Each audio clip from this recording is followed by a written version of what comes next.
classées comme organisation terroriste les branches des frères musulmans en France. Tout à fait, tout à fait. Il faut l'interdire. Il faut faire interdire ou classer comme organisation terroriste? Classer comme une organisation terroriste. Et aussi, il faut l'interdire. Toutes ces sectes, toutes leurs branches, là, vous donnez la force aux musulmans de se libérer. Pourquoi les musulmans de France, ils ont peur? La peur et la crainte, elle vient de cette minorité. Cette minorité, ce sont l'idéologie archaïque, caïque dans les quartiers. C'est eux qui influencent les jeunes filles. Vous savez, deuxième point, c'est important. Dans toutes les écoles juridiques de l'islam, il n'y a pas une obligation pour les mineurs.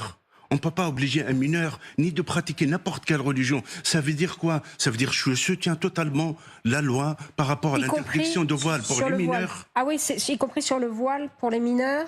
Tout à fait. Et le jeune? Il n'y a pas une obligation. Il n'y a pas une obligation religieuse. En plus, le voile, il y a plusieurs avis. Il y a des avis qui montrent que le voile, il n'existe pas dans le Coran. Ce n'est pas une obligation. Il y a d'autres qui le prennent comme avis. Mais dès que la femme française, musulmane, elle a l'âge de majeur, elle est libre de prendre le voile ou non. Mais tant que mineure, c'est notre devoir. Je veux vous dire une chose. Je salue le courage aussi des sénateurs. Et tout homme et femme, n'importe quelle couleur politique, d'avoir se réveiller, de préserver les musulmans, de ne pas utiliser comme un discours victimaire. Parce que vous savez, on va dire l'arme efficace des fréristes, les frères musulmans, c'est le discours victimaire, la victimisation. La victimisation, c'est elle qui est en train de séduire une partie de la jeunesse des quartiers sensibles pour le ramener vers quoi? Vers une justice sociale. Tout le temps.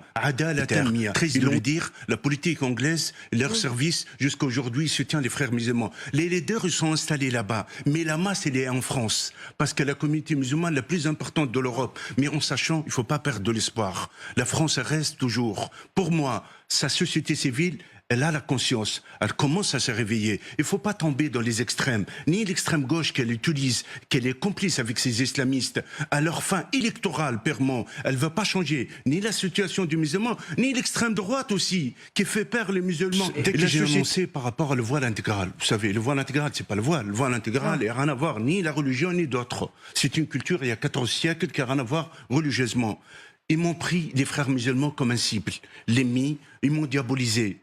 De vivre comme la vie de l'imam Chalgoumi, avec autant de policiers, H24, de sa famille qui sont exilés à l'étranger, 8 heures de vol de Paris, toutes les personnes qui veulent vivre ma vie. Pourquoi? Parce que la République 2009-2010, elle n'était pas à la hauteur. Tellement des Français, musulmans, républicains, qui vivent leur foi pleinement avec la République. Mais pas de dans leur intimité, quoi. Mais ces gens-là, ils ont peur. Ils ont peur. Le devoir de qui, madame? C'est pas aux musulmans seulement. C'est aujourd'hui la classe politique. Et la société civile, il faut qu'elle se réveille. Parce que la gangrène islamiste, elle est en train de... Les premiers victimes de l'islamisme, c'est qui sont les musulmans.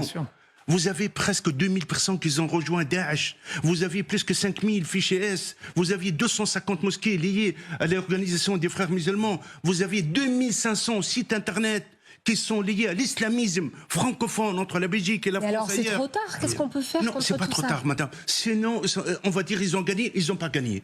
Je suis là, vous êtes là, tous on est là. Demain, on va, peut-être après ce reportage, je vais les payer très cher, des insultes et des menaces. Il faut résister. Deux, et aussi, c'est important pédagogiquement, au niveau de la communication, éclairer la société civile. Il faut qu'ils aient la conscience. Là, ils ont la conscience, il y a une part entre l'islam et l'islamisme, entre les musulmans et ces fanatiques.